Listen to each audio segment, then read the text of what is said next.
Velamal Engineering College, Information Technology, admissions open for 2026.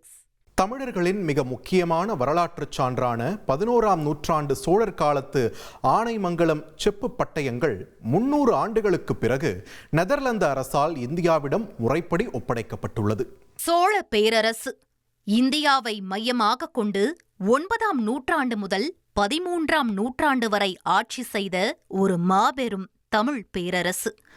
உலக வரலாற்றில் கடற்படை வலிமை, சிறந்த நிர்வாகம் மற்றும் பிரம்மாண்டமான திராவிட கட்டிடக்கலைக்கு பெயர் பெற்றது. கங்கை முதல் கடாரம் வரை பரந்து விரிந்த சோழ பேரரசு.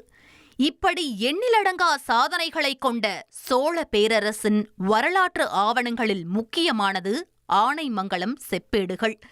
சர்வதேச வரலாற்று ஆய்வாளர்களால் லைடன் பட்டயங்கள் என்று அழைக்கப்படும் இவை 985 முதல் 1014 ஆண்டுகளுக்கு இடைப்பட்ட முதலாம் ராஜராஜ சோழன் காலத்து ஆவணங்களாகும்.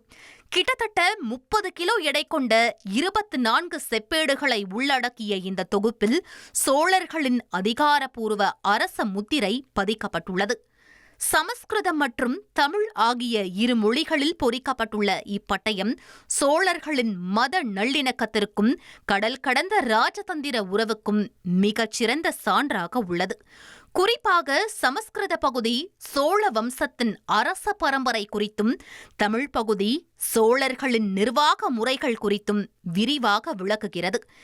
இன்றைய இந்தோனேஷிய பகுதியை அப்போது ஆட்சி செய்த ஸ்ரீ விஜய மன்னர் ஸ்ரீ மார விஜயோத்துங்கவர்மன் தனது தந்தை சூடாமணி வர்மனின் நினைவாக நாகப்பட்டினத்தில் சூடாமணி விகார என்ற பௌத்த மடாலயத்தை ராஜராஜ சோழனின் அனுமதி பெற்று கட்டியுள்ளார்.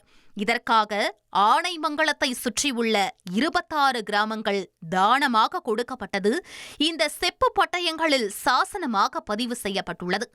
இதனிடையே 17ஆம் நூற்றாண்டில் டச்சு கிழக்கு இந்திய நிறுவன ஆட்சியின் போது தமிழ்நாட்டிலிருந்து ஏராளமான வரலாற்று பொக்கிஷங்கள் கைப்பற்றப்பட்டு எடுத்துச் செல்லப்பட்டன.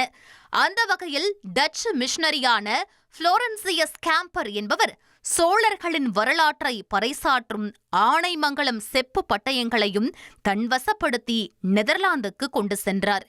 அதன் பிறகு 1862ஆம் ஆண்டிலிருந்து அந்த செப்பு பட்டயங்கள் நெதர்லாந்தின் புகழ்பெற்ற லைடன் பல்கலைக்கழக நூலகத்தின் ஆசிய பிரிவில் பாதுகாக்கப்பட்டு வந்தன. இந்த வரலாற்று சிறப்புமிக்க செப்பேடுகளை மீட்டு இந்தியாவுக்கு கொண்டு வர வேண்டும் என 2012ஆம் ஆண்டு முதல் தீவிர முயற்சி மேற்கொள்ளப்பட்டு தூதரக முயற்சிகளும் எடுக்கப்பட்டன. இதன் விளைவாக கடந்த 2022ஆம் ஆண்டு நெதர்லாந்து அரசு தனது காலனித்துவ கால பொருட்களை திருப்பி அளிக்கும் புதிய கொள்கையை செயல்படுத்தியது. அதனைத் தொடர்ந்து 2023இல் யுனெஸ்கோ அமைப்பின் சர்வதேச குழு தலையிட்டு இரு நாடுகளுக்கும் இடையே பேச்சுவார்த்தை நடத்த ஏற்பாடு செய்தது.